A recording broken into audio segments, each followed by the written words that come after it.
what you see. Be careful, little eyes, what you see. For the Father up above is looking down with love. Be careful, little eyes, what you see. Oh, be careful, little ears, what you hear. Be careful, little ears, what you hear.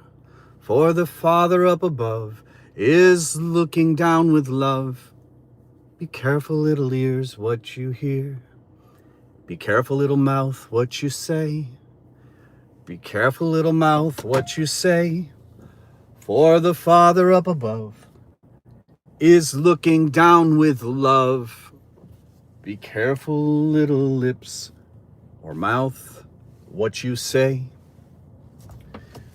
I don't know if any of you have heard that song, but I remember that song from Sunday school.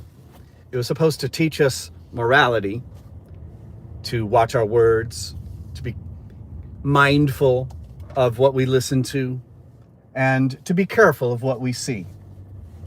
According to the strict evangelical morality that I grew up under. And then it alludes to, of course, the Father's love. I don't need to spell it out for you. The Father's love.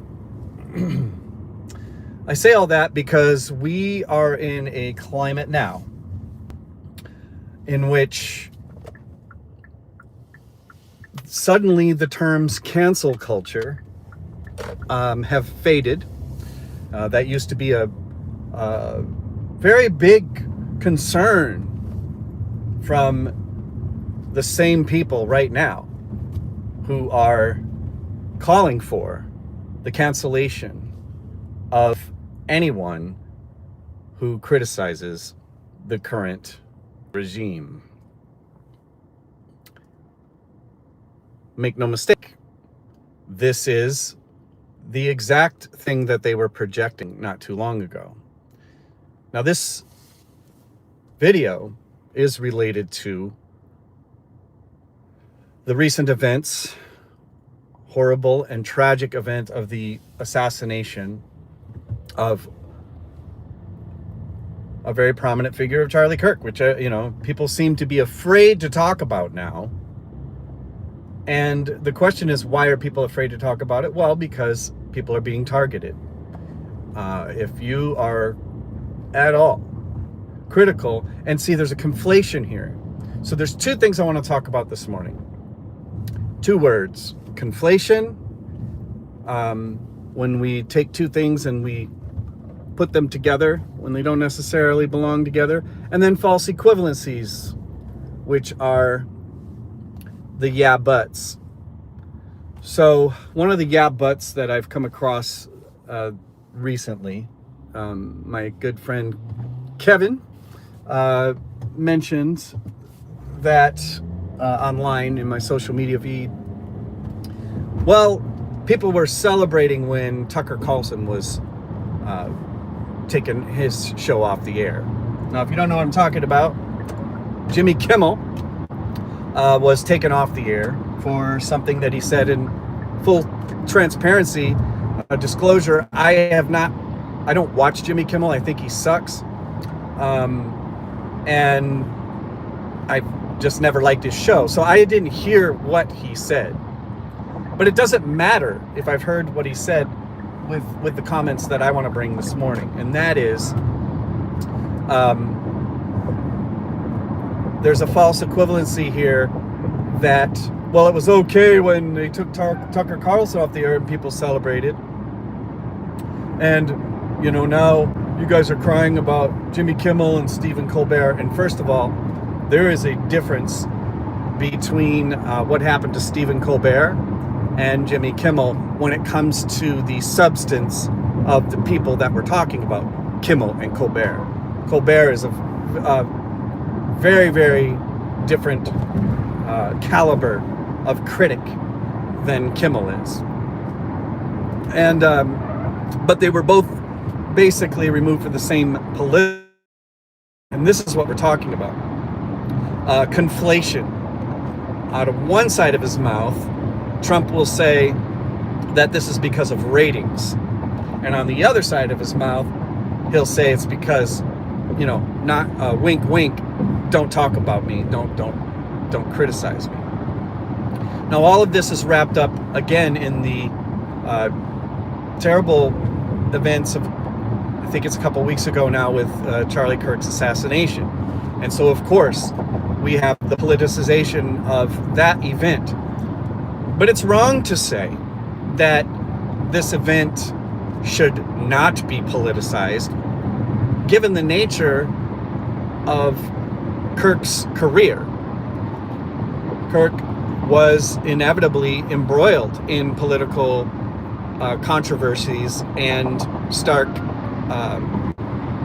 and tactics. All you have to do is go back and run some of the tape just to see that. I think some people are only seeing what is being shown in the media now, and depending on what media you're looking at, you have a highly sanitized version of Charlie Kirk, and which is pretty interesting because in general, what is being done on the larger scale, on the strategic scale, by some people from that political persuasion, is the deliberate distortion of the historical record. Now, I'm not talking I'm going beyond Charlie Kirk here. I'm talking about the American master narrative. And this narrative that excludes the voices of those who were silenced in the past, and it is an attempt to silence any narrative or facts, for that matter, that contradict the master narrative. And therefore, including those facts in the teaching and an education of our students, that is considered wokeism, that is considered anti-American, unpatriotic. So along with this firing, most recent one, of Kimmel, or removal of Kimmel, which we know is for political reasons. It has nothing to do with ratings. And it was directly mentioned that it was because he made a statement. And I actually don't even know what that statement was. If he made a statement of factual error, he is a late night comedian, TV host, which is so, but yeah, sure, it should be corrected. But the same people that would be crying out for justice for firing Kimmel are the same people who on a daily basis consume media that lies all the time, that gives factual inaccuracies all the time, that distorts the narrative all the time. But so it's not about caring about factual information. Let's just drop that BS. It's about power and control. That's what all of this is about. And so we are not here to play around with these false equivalencies, to say that it's the same thing. It's not the same thing. And these guys want it both ways. They want to say whatever they want, as belligerently as they want. I mean, they want to be able to intimidate. They want to be able to bully. They want to be able to mock. But they don't want it to from the other side. I mean, this is very clear what's going on. And if it's not clear to you, it's because you have a clear confirmation bias. And I'm not going to lie, I have a confirmation bias. But my confirmation bias, I can back it up with facts. And you guys just that are saying that this is the same thing as Tucker Carlson, it's not. It's not. And you don't have the most powerful person on the planet for the most using that office to intimidate and to influence the decisions of these these entities, these networks. So let's just drop that nonsense. There is no false equivalency here. Now, the other one that I was going to talk about, conflation, would be the tactic that Trump is using to conflate the controversy and criticisms of Charlie Kirk, and conflate those critical opinions with those who are openly celebrating his demise, which I completely disagree with. And I am not celebrating. It was horrific. Sick to my stomach every time I think about it.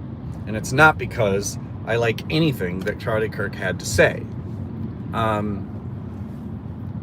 It has to do with the fact that the whole thing is disgusting, because I knew what was going to happen. And in my last video, I talked about it. I'm like, some commentators were out there saying that this is a Rubicon moment, a point of no return with the assassination of Charlie Kirk, that this event is one of the major events of U.S. history. Well, I disagree. I agree and disagree at the same time. I agree that it's an important event, but I do believe that it is a self-fulfilling prophecy, meaning you're causing it to happen by calling this a Rubicon moment. Meaning it's a Rubicon moment if we allow the media and other voices, the propaganda machine, to do these conflations, to do these false equivalencies, and to make him a martyr of freedom and patriotism, and to control that narrative. If it's being pushed like that, of course it's a Rubicon moment, and especially when those in opposition to that react in such a way that is not strategic, and that just blows it up even more. I think the best thing that could happen right now would be to not take the bait on all that. At the same time, it doesn't mean don't talk about Charlie Kirk, his legacy. I think, and I think it needs to be addressed. I think the most damning evidence for the sanitization of Kirk and martyrdom of Kirk is his own words. And of course, they're going to say it was taken out of context, but there's nothing to worry about there, because number one, since we're talking strategy, I guess, I do agree that Kirk's words should not be taken out of context, and that does happen. And I don't care. Some people are going to be mad at me for saying that, but it happens all the time. The way that things are chopped up and that sort of thing. And but I'm not saying that's true for all of the things, but it does happen. It does happen frequently. And whenever you do that, you're just lending ammunition to the opposition, because all they have to do is show the larger context. And let's not be naive here. Kirk was a master at muddying the waters with the wink wink gaslighting techniques. We know this about him. And so what I'm saying is, yeah, it might have you might score some short-term victory points by, putting out a chopped up quote of Kirk, saying something that sounds extremely racist or inflammatory, and there's volumes of that. But I think it's actually equally important to back up and expand that narrative and look at the larger context. My point is that those of us who are critical of his methods and his ideology should not be we shouldn't be doing the soundbite thing as the primary tactic of combating him. It is effective for people to hear who are not familiar with Charlie Kirk, and they don't understand why people are not celebrating his demise, but not being supportive of these grand narratives that are being put out right now. This big show that's going on. So it is important. I do see the benefit of them actually hearing quotes from him that they may not have been aware of, that he spoke directly against the Civil Rights Act, claims that high-profile black women like Michelle Obama,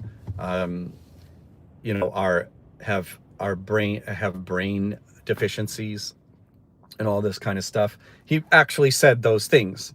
And so then those who are crying about context, well, the biggest point I want to make strategically is that's where the opposition to Kirk actually has the advantage. And more time should be invested in, this is the work. This is the exact work that people like Charlie Kirk and those who engage in this sort of Shapiro, Glenn Beck, they do these rapid fire propaganda techniques. The greater context requires the tools of critical literacy. And these are the exact things that they are going against. They are waging war on the tools of critical literacy. They're going to always win this battle of the rapid fire soundbite, especially in a public sphere in which people don't read that much anymore. People lack basic critical literacy skills, and we've been inundated to be consumers of the soundbite. And so, of course, they're going to win that battle. And of course, on the other hand, on the other prong of this attack, so the first prong is creating false equivalencies that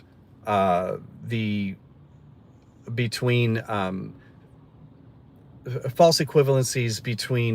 sorry, I lost my train of thought. The conflation of being critical of Charlie Kirk's ideas is the same as celebrating his death, which is not the case.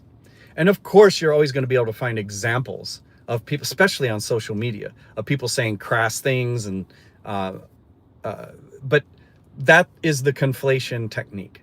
That's what they want to do.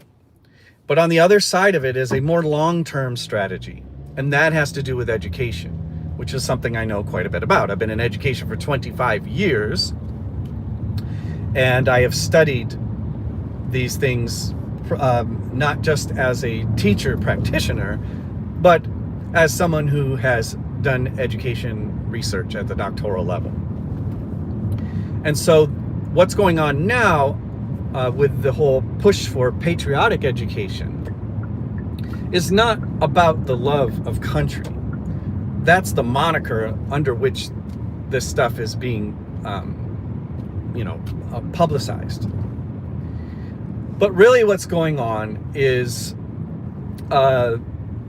control and censorship and intimidation. I know many teachers who are afraid to say anything. It used to be that you could talk about current events in the classroom. Well, guess what? Now you can't even say anything without worrying about one of these groups taking what you say, because they care so much about context, right? Taking it out of context and getting you fired. I mean, that's what's going on right now. Are these intimidation things going on, and then the weaponization of funding, which is happening right now. And so we are at a crossroads, I believe, but not in the sense that that the popular media is talking about right now. Like, I do not believe that Charlie Kirk's assassination itself is a Rubicon moment. I believe it's an important moment. I think it's a sad moment, and I think it's sad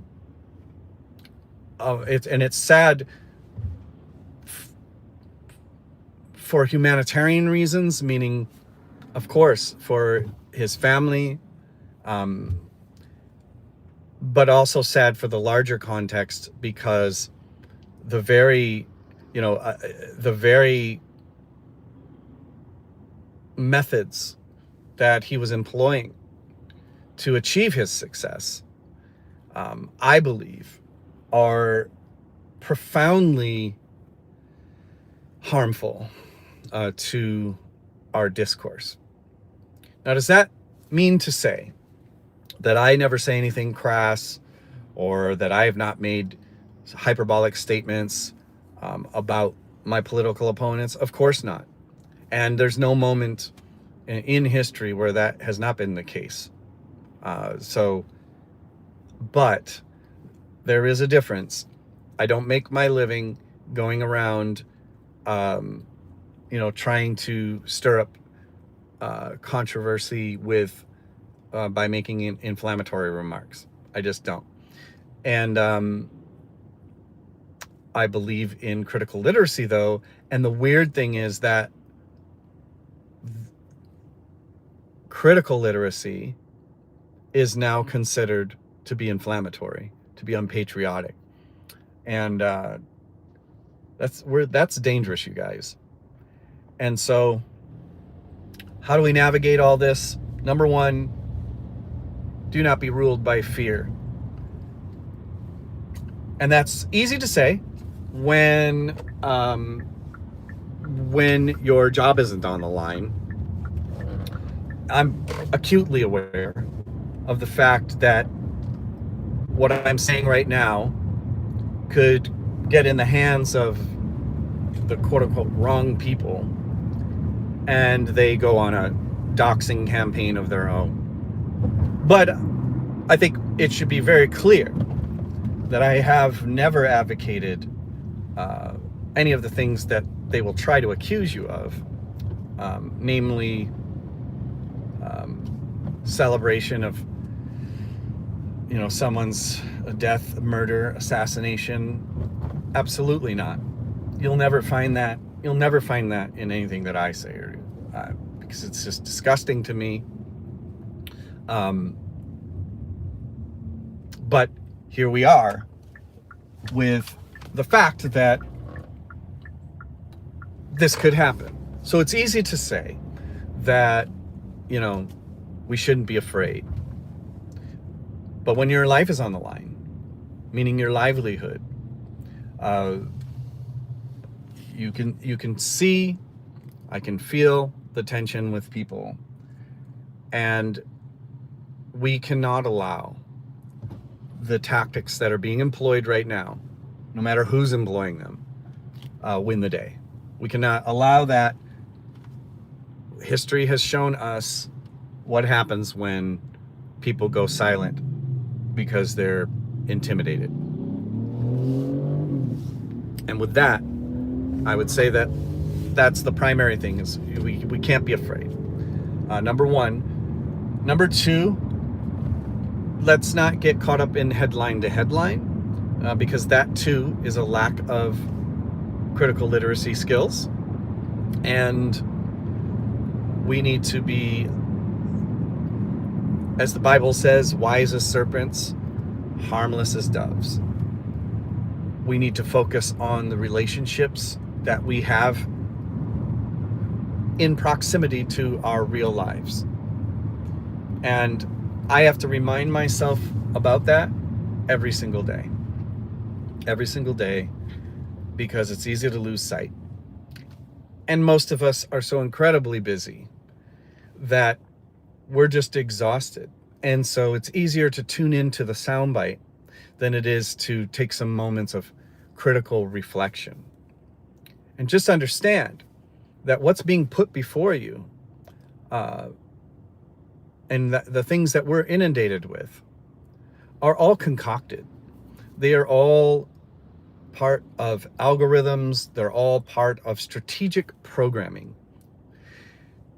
And the only way to protect yourself from that is to read books. Books are so important because they require us to sit and tune other things out so that we can focus. Books are always still going to be good for that. I'm a big user of digital sources and media, including AI, but I would not recommend sourcing everything that you're consuming through those mediums, because that is one way to get yourself skewed and take away from your critical literacy skills. Critical literacy is probably, in my view, the most important aspect of all of this and what's going on in our society. Our lack of not critical thinking, critical literacy, meaning examining the intent of a writing or of an author, examining the ideological lens from which the material that you're looking at, whether it be a book or a digital source or media or video, and being able to see for yourself and using tools, critical tools, to be able to understand what's going on. And that is the very thing that's being attacked in our current administration's education agenda. Make no mistake about that. It's very clear. And I actually would like to take them at their word when they talk about wanting to, examine ideologies in education. That's what I've been doing, for over 2 decades, is examining ideologies in education. And so I welcome a discussion on that topic. What I don't welcome is this real fake, and people who don't even have any experience in the field making comments like that. And so that component, so not being afraid and exercising your sovereignty over what you consume, are the 2 most important things that you can do right now in this moment of false equivalencies and conflations. And that's my little rant for this morning. I'm Avi Penahalo. You're watching the Proximity Portal. Please support this channel by subscribing and liking this video. Drop a comment below. I would love to have this discussion with you. So don't be afraid and use your critical thinking skills. Don't jump on the bandwagon of even those things that you have confirmation bias on. Use some restraint, and have a great day, everybody.